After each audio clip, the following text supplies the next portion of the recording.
to the first WolfPack Connect training for the 2025-2026 school year. My name is Sean Green.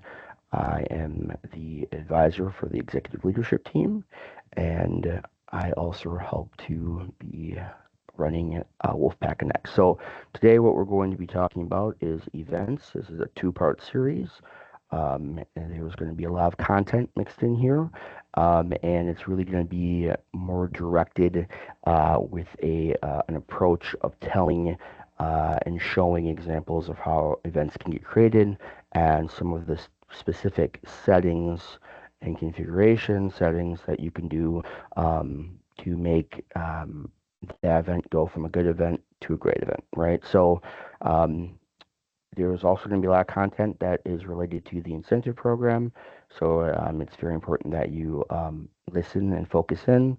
And I'll leave hints and try to very clearly say when something is maybe incentive program related. So let's get started. I am going to open and share my screen. All right, so you should be seeing my screen. So we're going to be doing most of this out of the test group club. We may show some examples from current groups, maybe stuff from the executive leadership team that, they share the same setup on how events are created. ELT being the student organization, clubs being clubs, but it's all right in this instance to share examples. But either way, we'll be doing most of everything through the test group club. So this club was created as a way to make configuration changes, play around with things, and see if they work or if they don't. So every group, though, will find their group specifically, though, from the My Groups icon up here across the top navigation bar. You should have your specific groups all labeled here up at the top. Find it, click on it. It will lead you to the main dashboard. This is a key piece of information when I talk about the main dashboard all the time. Is something that you can use to help to ground yourself when you get confused or lost in the platform. The main plat, the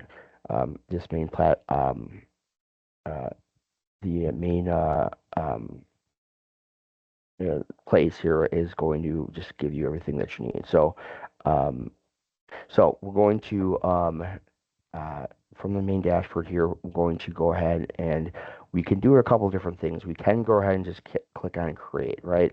And it would bring up this sub window, and then it would ask you about your different types of options that you want to do with creating something. We can go ahead and do that there, right? I'm going to have us do it I think would be the more easier way, especially for somebody who is still learning and trying to understand the WolfPack Connect platform. All of your tiles, your colored tiles, will be down here. Some may have more colored tiles than others, but generally you're going to have the basics, and one of them is going to be this kind of bright lime yellowish green tile called events. So we're going to go ahead and click on events. This is going to bring up what you currently have for either live or upcoming events, right? I also still want to point out that I always recommend that as a club officer or club advisor that you're using this left navigation pane right here. I know that we've got the top navigation bar up across the top, which usually helps with more just global navigation, and the main just general globally, features, right? Everyone's got chat. No one's gonna have admin, unfortunately, but events, My Groups, and home, those are gonna be just main, just current, always existing things. So, but here on the side, though, if you pop this out, you're going to have the specifics and then the sub items underneath, right? So events, it's going to automatically direct you to your live or upcoming events sub like link, but it's also going to have you see all of these additional things that you will not see just by having the left navigation pane collapse like that. So I always recommend opening that up. So you're going to see though all of the different options here. I'm not really going to get into that much here, but basically any past events you have, they're going to be there. Any drafts that you have, like something that you started but you didn't finish, that's also going to exist there. Pretty straightforward. Anything that you end up deleting as an event just didn't work out. What your calendar looks like for your group, right? So every group's got a calendar and what all of your events look like in that calendar. And then if you made event templates, you're going to see that in a second. I have made a few in the test group club, but you probably, if you have not used that feature before, you're probably going to just have the general global event template. So, and then name badge templates. If you have an event and you need to make name badges, that's a way that you can use create a template for your specific name badge to customize it a little bit. But so we're going to go from the upcoming, the main window that directs you to upon clicking on events, and we're going to go ahead and click on create event. So now you're going to see what I was talking about. Um, we've got the main platform-wide template there, and then if you made any specific type of templates for your group to more customize it, right? And I came up with some examples, but I'm always going to have a membership meeting, and it's going to have a specific set of configuration standards, right?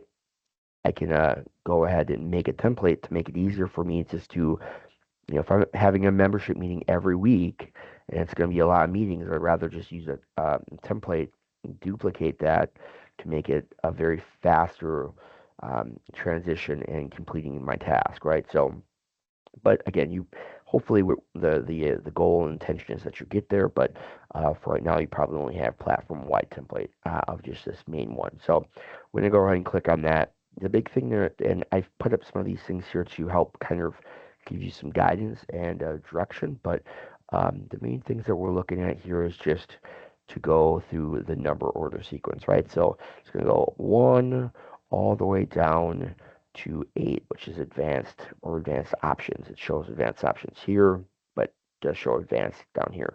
And as you can see, as a way to kind of help make this whole thing easier, there is a kind of a progression or timeline that moves along as you scroll up and down the page and whatnot.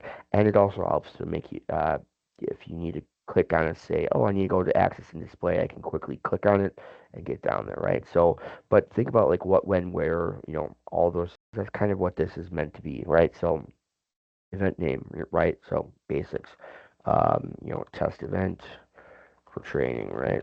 Um, oops. And then it's always good to give a description. And as you can see, I'm just going to make this very simple and easy because I think even though it seems very complicated and that there's a lot to do when making an event for your group, your club, it's actually not that hard, right? So it's only when you choose to want to make it more complex based on what you need for your event that it's when that may become more uh, of a complicated situation. But in theory, right, most of the time, this is going to be straightforward and very easy. And as you see, you have these red asterisks. You only have to fill out the red asterisks. Everything else is an optional value, and you can basically bypass them, right? So that helps. I think that helps, and I've talked to some students who find that that's very helpful and gives them a sense of relief. I can create my event, come back to it, and edit it after the fact, which is something you can do, right?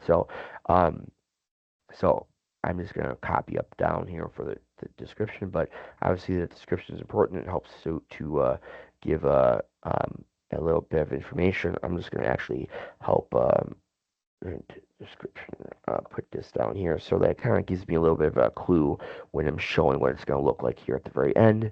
The event type, right? So there's a lot of different types of ways that groups have events, right? And we've tried to, and are continuously trying to make sure that we we come up with the most common and universal event types so that it's very easy for your group to say, hey, I want to make something that is a social activity, or I want to make something that is a workshop, or I want to do tabling. I want, I'm going to do some tabling. Well, there's an event type, for that, right? So, and on additionally to that, which we've added and didn't have last year, we have just some guidance or some information as to what each event type is listed. So, right, we go to sports, right, um, and this kind of gives, you know, information. It's not just for teams; it's also for individuals as well.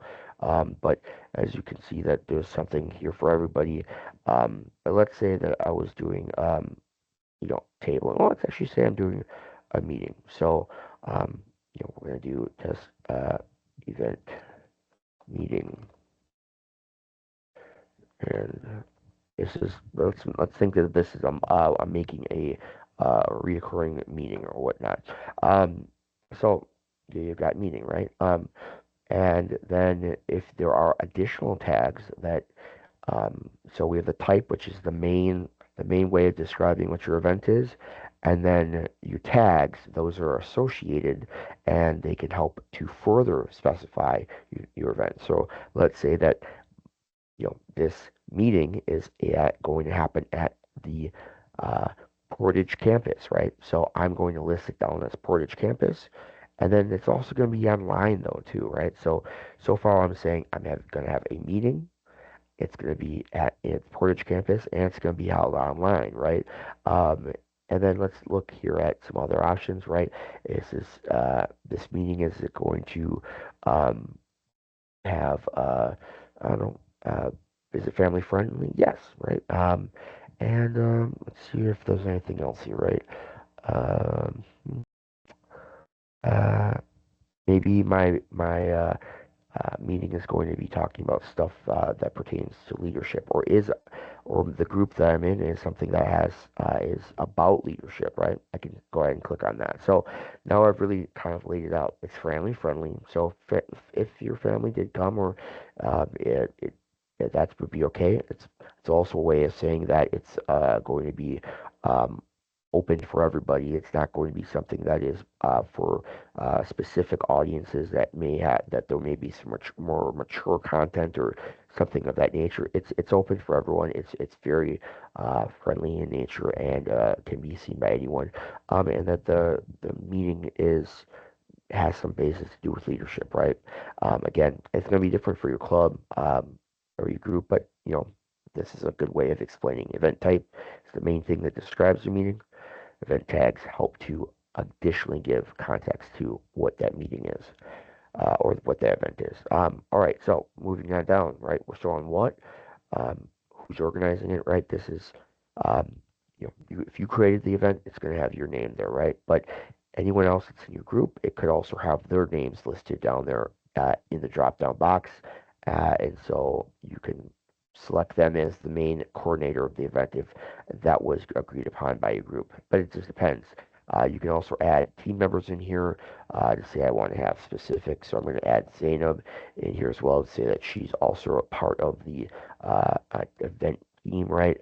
And there we have that. And down Zainab's in there, right? So, and then I'm not going to really go over any of this information here at this time uh, to make sure that we save as much time as possible.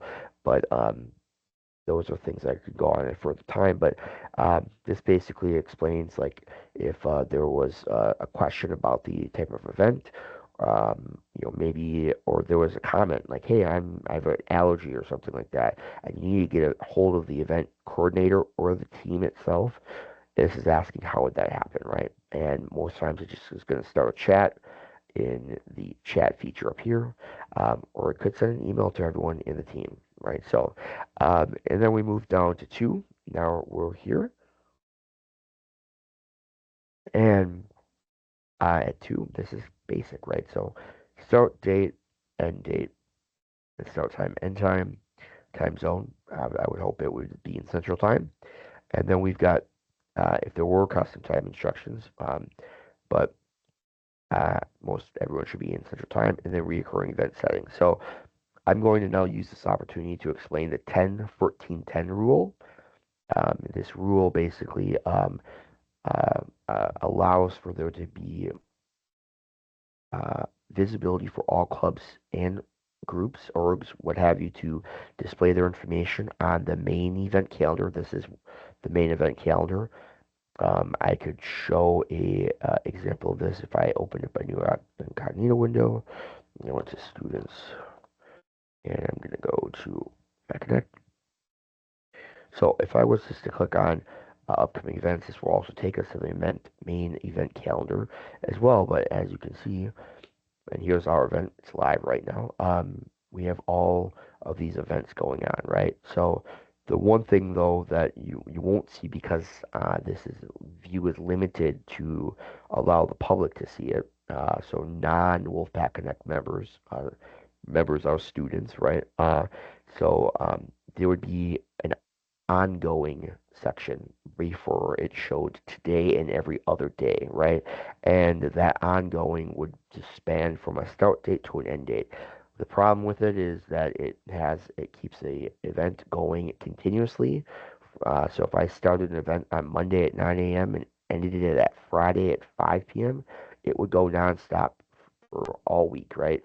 And that essentially pushes other events down and doesn't allow a student who is trying to find an event that they may not know existed or may want to be a part of. It blocks their ability to fully be able to access and get to that content, right?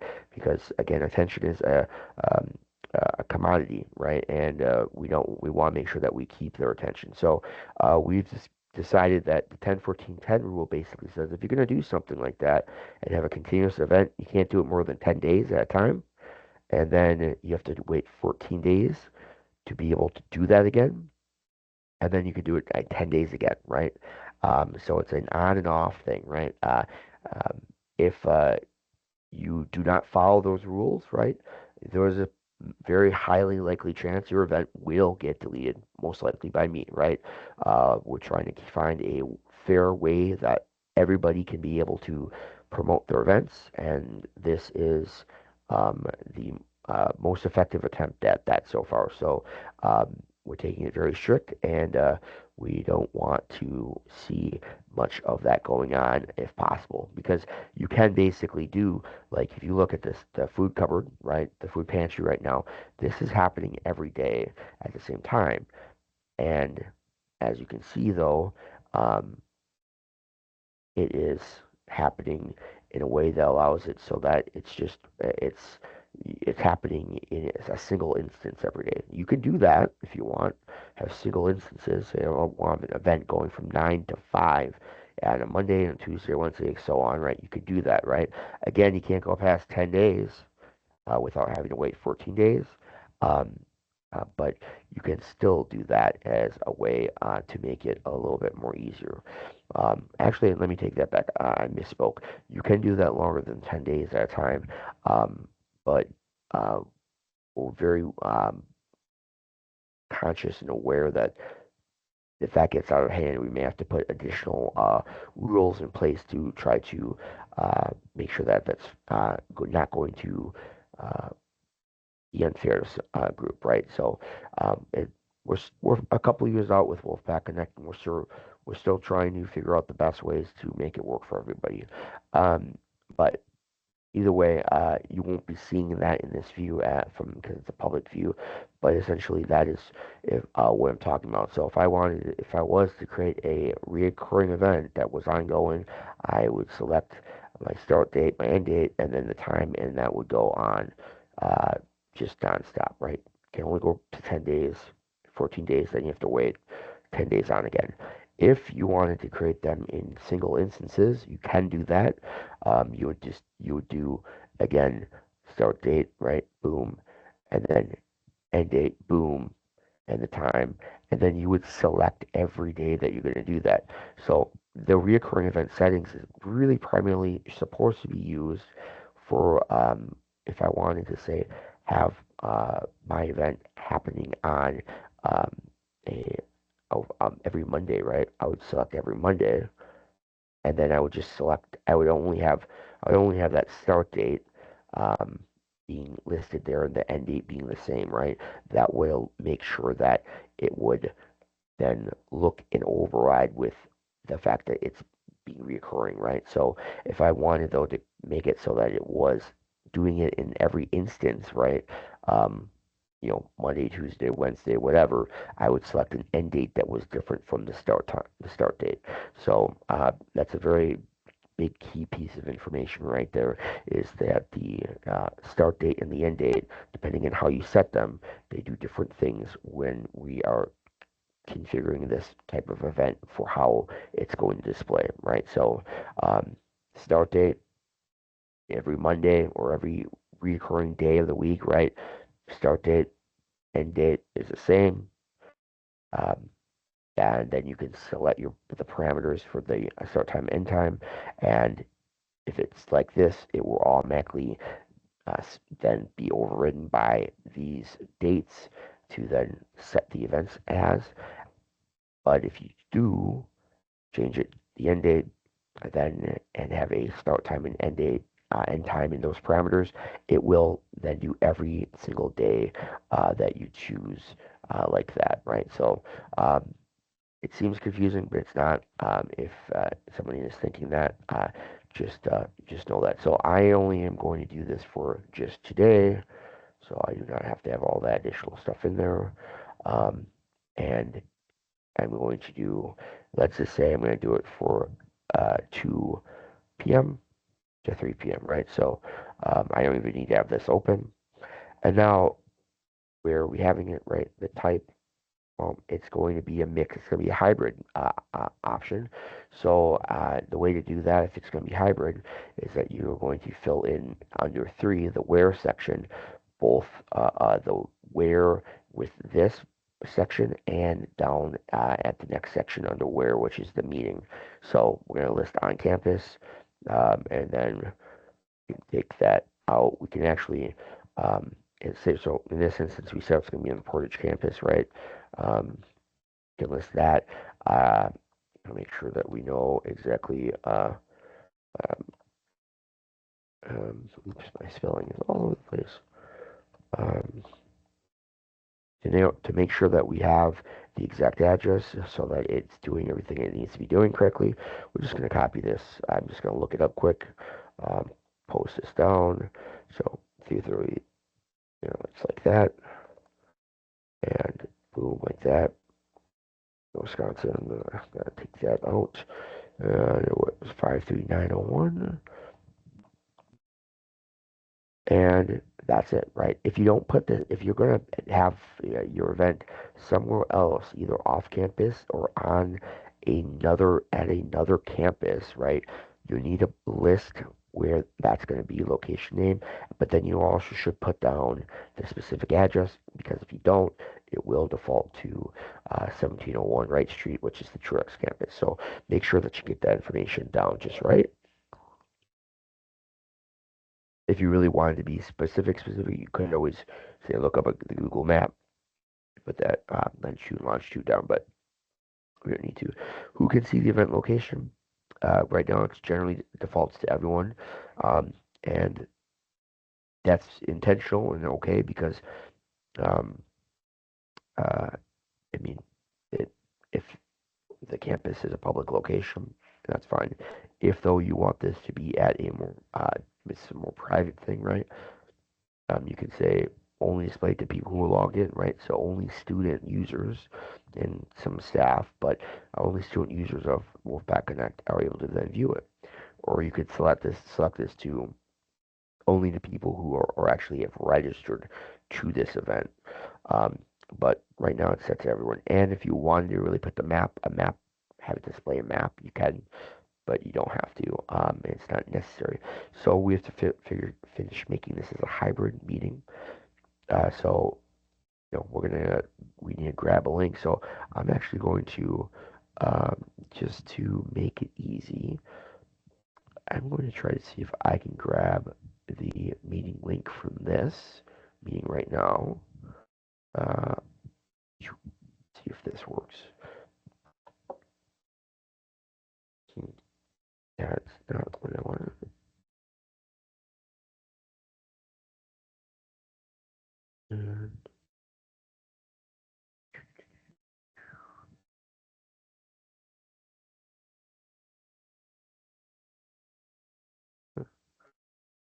All right, so I could actually just go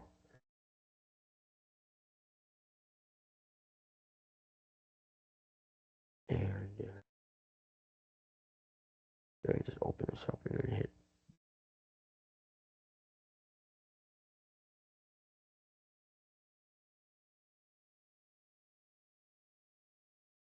Here we go.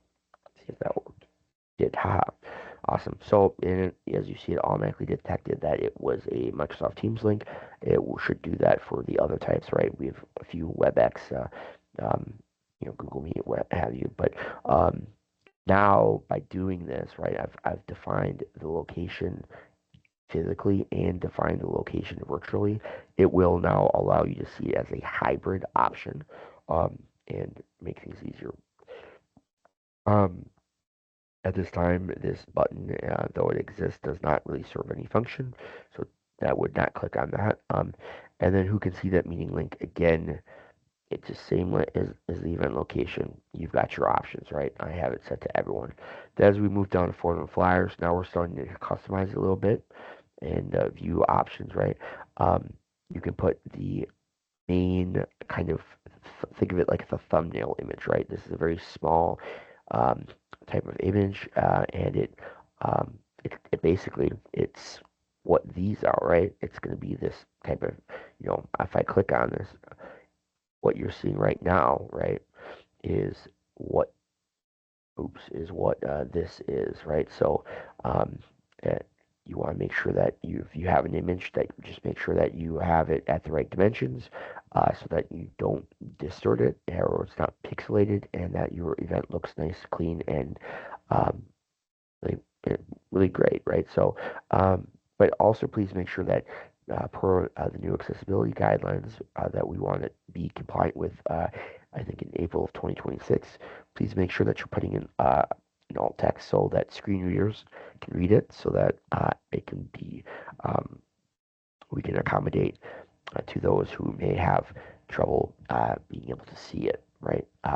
And then if you choose to want to put a flyer down, you can you can do the same thing, and pick this is going to be an 8.5 by 11, just a basic standard sheet of printer paper, is what this is, the dimensions for this need to be. And I don't have a specific example, but maybe we might have one for some of these. Oops, nope. See if this one does. Yep, so here we go. So here's an example of that. So with the stem center, this is what that looks like, right? So that looks really nice and clean, and that's because, uh, they're making sure that they're using the dimensions correctly, uh, and everything like that. Again, oops, I keep doing that. Again, as soon as you upload something though on that side, you're gonna have to enter an alt text. Please make sure that you do that as well. And then that's the first step. Then we go back down to 5. If there was any attachments, maybe a specific agenda to if this meeting is going to happen every week, in this example that I'm creating, maybe I have an agenda of what we're going to be talking about. I would upload that at the file attachments there. Um, Additionally, the dress code, if there was a dress code, I usually leave this blank. And, if it's a gala, maybe, or a banquet, maybe dress up would be nice. But food provided, if there is food provided, you have those options to say yes, there is, and specify. As you move down, we get down to 6 now, and so now we're asking who is allowed to register to this event, right? So who can actually, say, hey, I want to go in RSVP. Um, you can a lot of these options, right? I'm not even gonna go touch on them, right?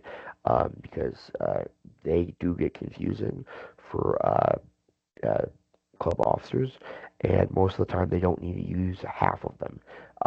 But I will, and most of the time, the options that you're seeing right now, if needs to be a specific type of event with specific registration options, they will be defined by someone like me as an admin. So the main things to look at here are going to be looking at everyone. That is, again, everyone technically could register this event.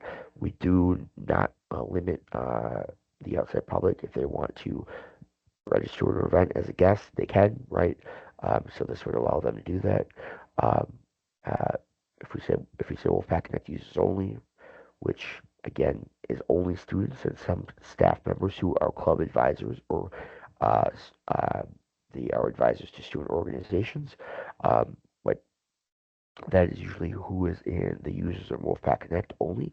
Um, so you can and then you can go down this list, right? So it can get very technical. I'm not going to go through it, but as you can see, you can have group members, you can have specific tag members, um, and so on, right? Most of the time, you're going to choose one of these two, right? But right now, I'm going to have it set to everyone so that there is no limitation on if the outside public wants to view it. We go down to who can see this event. Again, we can select this to a few different options, more limited options, right? And these two options will in together, right? They're really in tandem, right? So, um, uh, if you say, for example, uh, just the people who are allowed to register and then select that to group members only. So only then group members would be able to see the event because they're the only ones that are allowed to register to the event. You see how that works in a circle like that?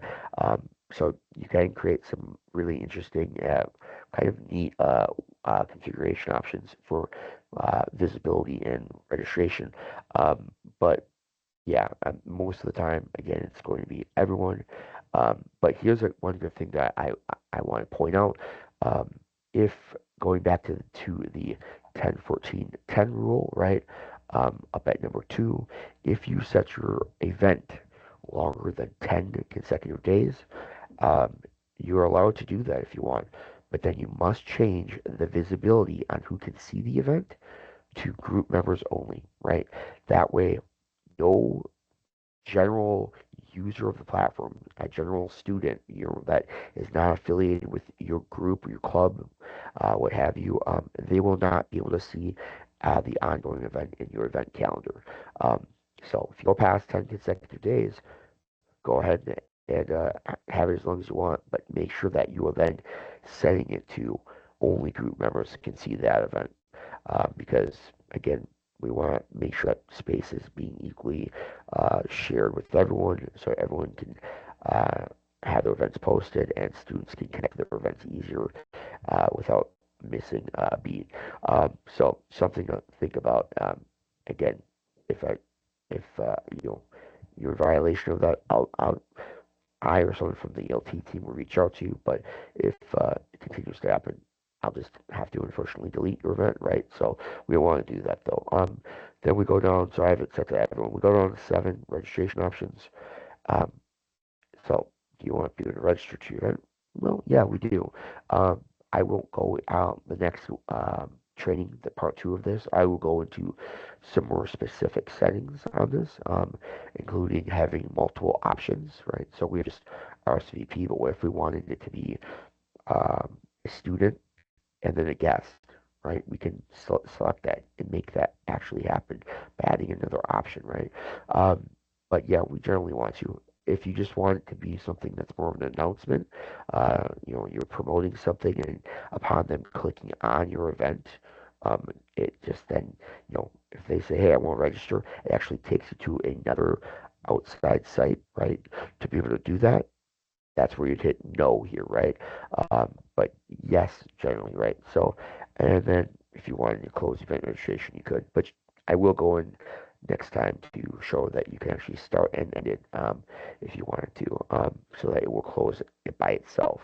Um, and then again, we define part of that here as well. So you can have specifics to this option only for start and end, but you can have the general overall registration be set open and start, right? Open and close, right? So this specific registration start and end in here and edit, and then you can do that generally go in a global way for the event itself.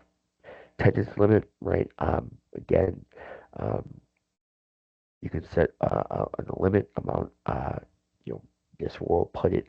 So if I say I want 100, right, and you know, I have 200 tickets of of a student and another 100 tickets of of a guest, right? It will, and I cap this at 100. It will say that when it hits 100, however the the numbering goes. Say one student RSVPs and they have two guests that come with, or one student RSVPs and they have three that come with, and so on and so forth, right? So if it gets to 100, uh, like people, right, attending the event, it will shut the cap off and close that um, registration option. You can also, you know, that's for both, again, options. Uh, but you can also have a maximum number of tickets instead, saying I just want to sell this many tickets, and that is, you know, per single option, right? So it limits so that people don't get too many tickets, or you know, and then that limits other people from being able to join or come to the event. Um, and so then there are other things, right? You can also say these things are more advanced settings. If you don't attend, it will notify you that you're not attending the event, which then you can start a process to allow somebody else. If you know if it hits its attendance limit, it will close registration and start putting people on the waiting list. If you have RSVP not attending, you could set that up so that boom, uh, you know, we're notified that you're not attending. We can then get somebody else in from the waiting list into the main list. So then moving down, reminder, you can send a reminder, and you know you can preview that too. Like this is kind of how the thing will look right now. I don't have any, you know, headings or any personalized information, but it would have the name. It's using a mail merge. Hi, Sean. You know, this is right. We look forward to seeing you. You can do a lot of cool things right here. Um, and then they will have the event information like the ticket number, um, you know, transaction ID, and then QR code for when you check in, etc. Um, and so yeah, this is RSVP personalized email confirmation is what happens after you RSVP to the event or register to the event. It will send that little uh, email with a personalized message if you put one in there, right? You can say don't send when someone registers as well. Display the list of attendees to. This is a great thing to help provide buzz for an event. Where if it's a big event, you can get people excited and whatnot by maybe allowing them to talk with each other and post things, but you can also hide that as well.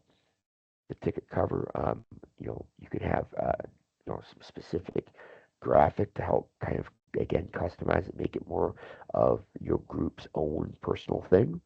Um, you know, you could have like a logo in there if you wanted. And then feedback request.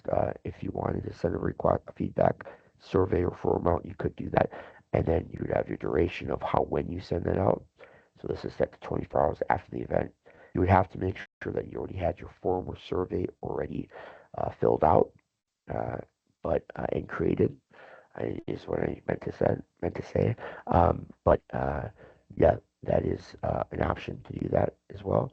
I'm gonna uncheck that, and then custom content. You could add any custom content in the actual email of that sends out with the feedback request. Now we get down to the attendance option. So we can do a lot of tracking. I'm not even gonna have us do go into the attendance tracking options because um, primarily mostly everybody is doing some sort of QR code scanning like that, or they're checking students in after the fact and kind of doing a bulk upload.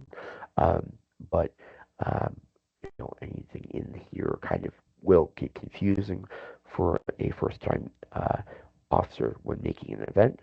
You can have, if they're RSVPing to the event and there are, say, specific things that you want to ask some questions. Do you have an allergy? Do you have any comments? You know, these are general basic things that add, but you can actually have actual answers um, and have specific ways of asking it, right? You can drop down box, have them select the things from checkboxes. Say that you have something where the event's going to have specific pickup time locations, or you can have those dates listed, and then they can select the specific thing there, right? So those are a bunch of different options.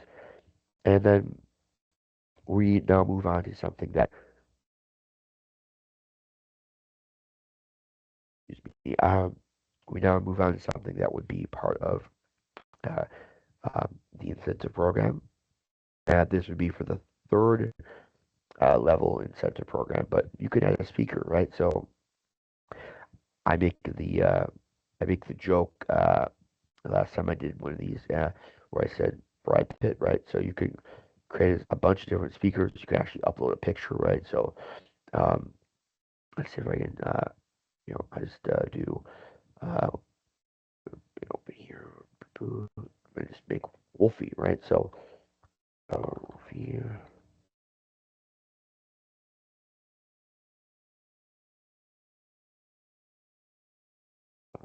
and yeah, make sure you always get that alt text in there. And then if there was a professional speaker, there may have some information where they work, what have you.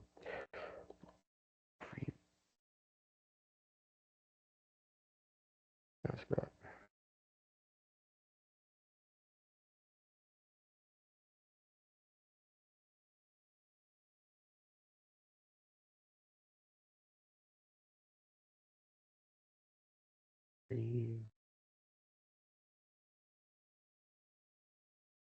Whatever, and then you can go and then you can put down anything else here, yeah, right? So, and then once you're once you've added information, you hit save, right? And then now you can say, hey, add to the event, right? And then boom, you can then uh, put this down here, and as you can see, now they're listed as an event speaker, right?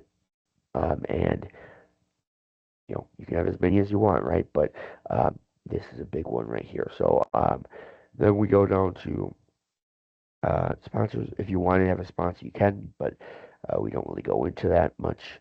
Um, you have to they register RSVP to the event. It could redirect them to something. Maybe you have a form that they want them to fill out or whatever, or what have you, right? Like that could be something that could redirect them. I'm not going to get into parent events today. If you wanted to automatically register to them to other events, right? So I had an event today where I was doing a test, but so this wouldn't really apply. But let's say that this event was for next tomorrow or something like that, and I had a bunch of them. I could select all of these so that if they if they register to this event that I'm creating right now with you all, it will then register them to those upcoming events. It can be a very useful feature, especially if maybe they, were running late and didn't have time to maybe, register to the event when you're in the meeting or something. This way it allows you to still catch them, register them, and then it reminds them if, they get a reminder email, and then they go, oh yeah, I meant to go to that event, right? So it can be very useful in that way. Uh, Nothing cost center waiver. We do not have one of those. Co-host this event. This is also another incentive uh, program requirement that you can unlock, right? So if you are going to be collaborating with another group, this is, you know, in here under the advanced options, this is where you do it under co-host this event. You want these drop down boxes. You want to select who, right? So I have another group that is called Test Group Club Mini Edition. I want to collaborate with them, right? So I'm going to find them in the list here. Boom. I select them, right? And now I have them as a co-host of the event, right?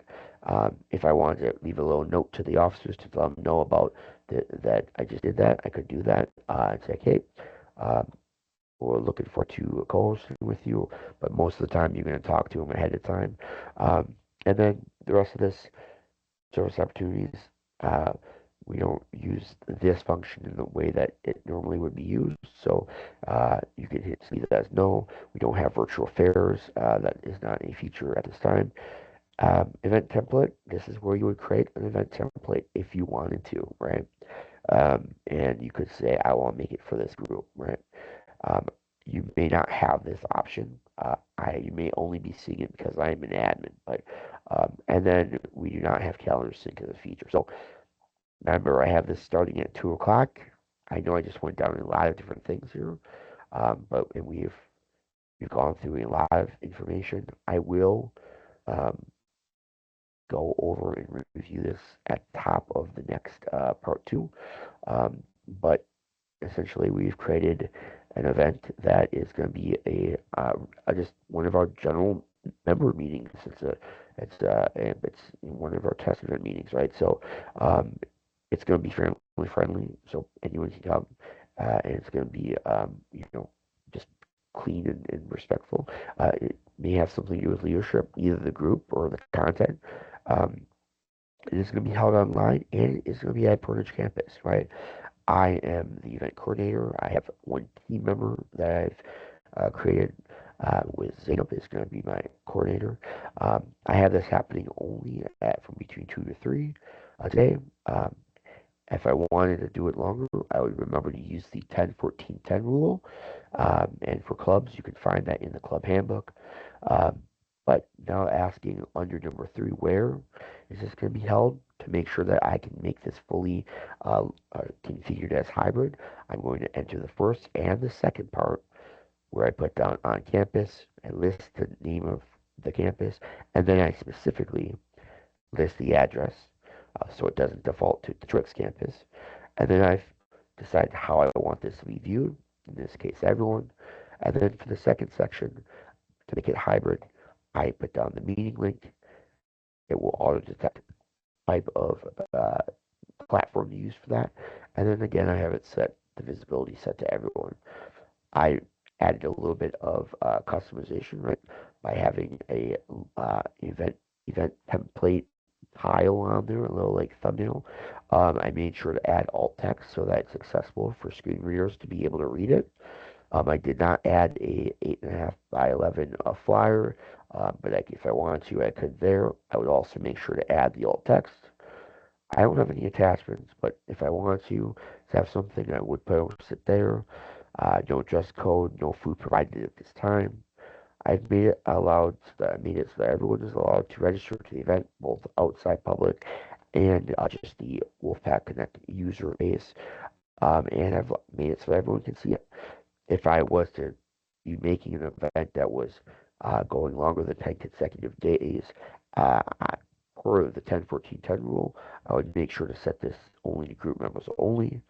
And I moved down here, just have basic RSVP, nothing fancy. I don't have any of these settings. I will send a reminder out 2 days before the event. Uh, I have everyone being able to see each other to create a little bit of buzz. Um, I'll have a little bit of flair right there, a little customization. Um, but I do not have any feedback requests going out. I do have a speaker, Wolf. He's going to be speaking. Um, that's incentive program related. And I then made sure to co-host this event with the Test Group Club Mini Edition. This is also a incentive related task that can be unlocked, and that is it. Now I'm going to create this event, and boom, there we go, right in time. So now it shows up again under your upcoming events, right? Um, oops, I must have forgotten to fully click off on these when I was setting up the event. So it did actually make uh, two more meetings at that time. That's interesting. Uh, I oopsie, but either way, I could go back and fix it if I wanted to by going back to the recurring event settings. Um, and then I would just delete these, right? But it doesn't really matter in this instance. But as you can see, I got one set for the 6th, one set for the 3rd, and I have the main one that is today, right? So now this should say live. Yep, and it switches over to show that's live. If I was to go back over to upcoming events, right? Now you see that the public, this is public viewing, right? that it now shows this test event meeting for training. It shows that test group club is doing it, and it shows that it's co-hosted with the test group club mini edition. And I can click on it, and you can see all the things that I see. Hey, look, it looks like Wolfie Wolf is speaking at it, right? Um, and I get a little bit of bio right there. Um, and as you can see, there are details. They would be there. Again, this is how I would contact the organizers, just generally. And if I wanted to register, I could click on it.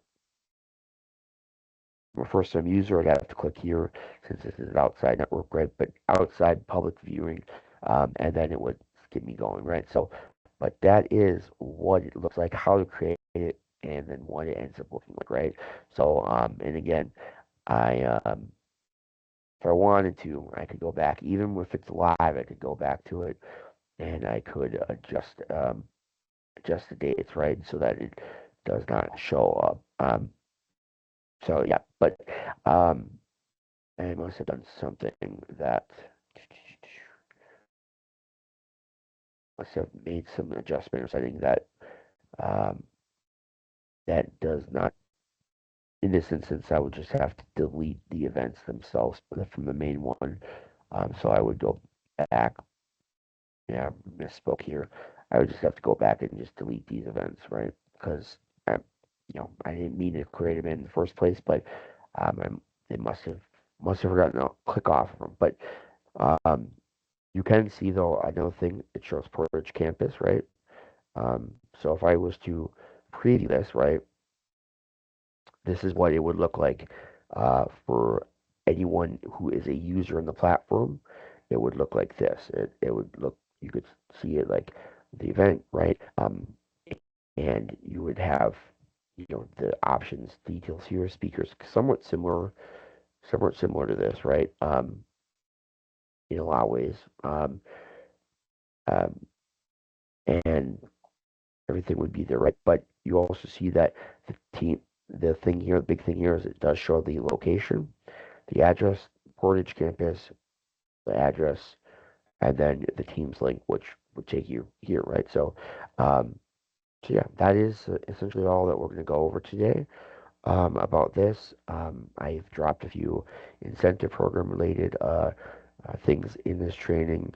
I've generally went over the basis of how to create a training and create an event, my bad, and um, some of the settings that you can go into, starting with some simple and kind of moving up to some more advanced and more comprehensive, right? But um, again, depending on how your event needs to be set up, or how you and your group of officers or your club itself with all of its membership, how they decide that they would like to envision their event to be, all these settings are here, and how complex it can get.